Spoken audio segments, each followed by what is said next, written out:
नमस्कार प्यारे दर्शकों, मैं हूं कमल दुबे, आपका ज्योतिष मित्र। सौभाग्य सलाह में आपका स्वागत करता हूं। प्यारे दर्शकों, आज का हमारा विषय है कर्क लग्न व राशि के जातकों की कुंडली में बनने वाला राजयोग। अब प्रश्न यह उठता है, राजयोग क्या है? राजयोग ग्रहों का एक ऐसा संयोग है जिसके माध्यम से व्यक्ति जीवन में हर प्रकार के सुखों को प्राप्त करता है, हर प्रकार के सौभाग्य को प्राप्त करता है, हर प्रकार के वैभव को प्राप्त करता है, हर प्रकार के भौतिक सुखों को प्राप्त करता है। आइए आज आपको बताते हैं कर्क लग्न राशि के जातकों की कुंडली में वह कौन से विशेष ग्रह हैं जो राजयोग बनाते हैं। कर्क लग्न के प्रथम भाव में ही लिखा होता है अंक 4, इसलिए इसको कहते हैं कर्क लग्न। इसका स्वामी ग्रह है चंद्रमा, तो सबसे महत्वपूर्ण ग्रह बना चंद्रमा। उसके बाद से 5वें भाव में अंक लिखा है 8, अर्थात वृश्चिक राशि। इसके स्वामी ग्रह बनते हैं मंगल देव, और इसके भाग्य भाव 9वें भाव में लिखा है अंक 12, अर्थात 12वीं राशि, जिसके स्वामी ग्रह बनते हैं बृहस्पति देव। एक बात और आपको यहां समझनी है, मंगल देव का संबंध त्रिकोण और केंद्र दोनों से होता है। मंगल देव की 2 राशियां हैं। पहली राशि उनकी मेष है, जो कि कर्क लग्न के जातक की कुंडली में आती है कर्म भाव में, और दूसरी उनकी राशि है वृश्चिक, जो कि आती है 5वें भाव में। तो इसमें अति महत्वपूर्ण अगर कोई ग्रह है तो वह है मंगल, क्योंकि मंगल राजयोग कारक ग्रह है।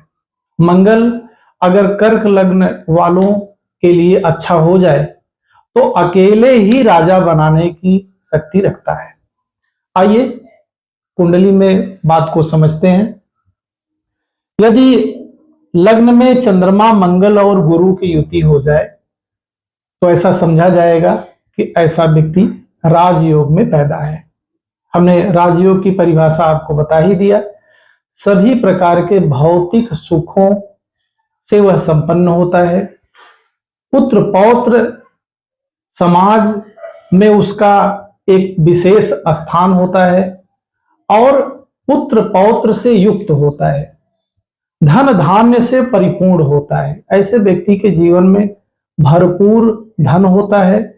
लग्जरियस जितनी लाइफ होती है सब वह जीता है।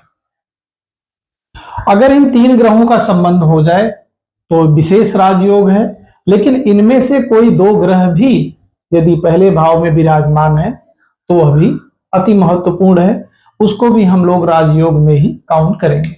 दूसरी स्थिति बनती है चंद्रमा, मंगल और गुरु की युति। यदि दूसरे भाव में हो जाए, जिसको हम धन भाव कहते हैं, तो ऐसा व्यक्ति धनाढ्य होता है। ऐसे व्यक्ति के पास पैतृक संपत्ति, लिक्विड मनी बहुत प्रचुर मात्रा में होती है, और स्वयं भी अपने पराक्रम से वह धन दौलत और संपत्ति को बनाता है। ऐसी स्थिति न बने तीनों ग्रहों की तो 2 ग्रह भी आकर के इस भाव में, दूसरे भाव में विराजमान हो जाए, चंद्रमा, मंगल और गुरु में से कोई 2 ग्रह आकर के यहां विराजमान हो जाए, तब भी यही स्थिति बनेगी। तीसरी स्थिति बनेगी सुख भाव में चंद्रमा, मंगल, गुरु की युति हो जाए तो यह राजयोग है। ऐसा व्यक्ति हर प्रकार के सुख संपन्न वैभव को प्राप्त करता है। अगर 3 ग्रहों की युति न बने तो इनमें से किन्हीं 2 ग्रहों की ही युति बन जाए। उसके बाद चौथी स्थिति बनती है, यदि 5वें भाव में चंद्रमा, मंगल, गुरु की युति या किन्हीं 2 ग्रहों की युति चंद्रमा, मंगल, गुरु में से यदि बन जाती है तो व्यक्ति राजयोग में ही पैदा है। अगली स्थिति 7वें भाव में यदि 3 ग्रहों की युति या इनमें से 2 ग्रहों की युति हो जाए तो ऐसा व्यक्ति राजयोग में पैदा है। ऐसी स्थिति न बने तो भाग्य भाव में चंद्रमा, गुरु और मंगल की युति हो जाए तो बहुत अच्छा है, और ऐसा ना हो तो चंद्रमा और गुरु की युति भी हो जाए तो एक विशेष राजयोग बनता है। ऐसा व्यक्ति अति भाग्यशाली होता है और साथ में गज केसरी नामक राजयोग भी बन जाता है। ऐसी स्थिति न बने तो 10वें भाव में चंद्रमा, मंगल और गुरु की युति हो जाए तो अति महत्वपूर्ण राजयोग बनता है। और यदि चंद्रमा और मंगल की ही युति हो जाए तो एक और राजयोग बनता है जिसको हम बोलते हैं कुल दीपक राजयोग। प्यारे दर्शकों, अंतिम स्थिति बनती है लाभ भाव में चंद्रमा, मंगल, गुरु, या चंद्रमा मंगल, या चंद्रमा गुरु, या गुरु मंगल, या गुरु चंद्रमा, इनमें से किसी की युति बन जाए तो यह विशेष राजयोग है। प्यारे दर्शकों, कर्क लग्न के जातक को चाहिए, यदि ऐसी स्थिति बने तो मंगल का रत्न मूंगा जरूर पहने, रिंग फिंगर में 6.25 रत्ती का मूंगा बनवा करके धारण करें, और इसके अलावा वह पुखराज भी धारण कर सकते हैं। यदि बृहस्पति की स्थिति अच्छी बनती है, अच्छे स्थान पर होते हैं, केंद्र या त्रिकोण से उनका संबंध बनता है, तो ऐसे व्यक्ति को पुखराज भी धारण करना चाहिए।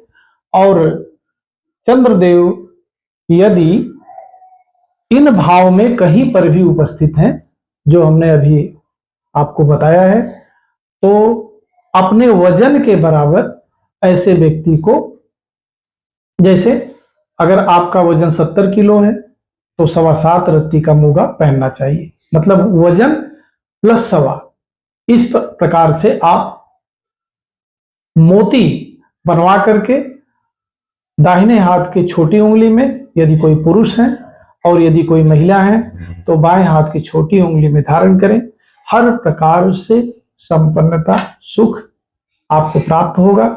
जीवन से हर प्रकार के दुख और दरिद्रता का नाश होगा। प्यारे दर्शकों, फिर एक महत्वपूर्ण विषय पर आपसे चर्चा करेंगे। आप सभी दर्शक हमसे जुड़े, आप सभी का बहुत बहुत धन्यवाद।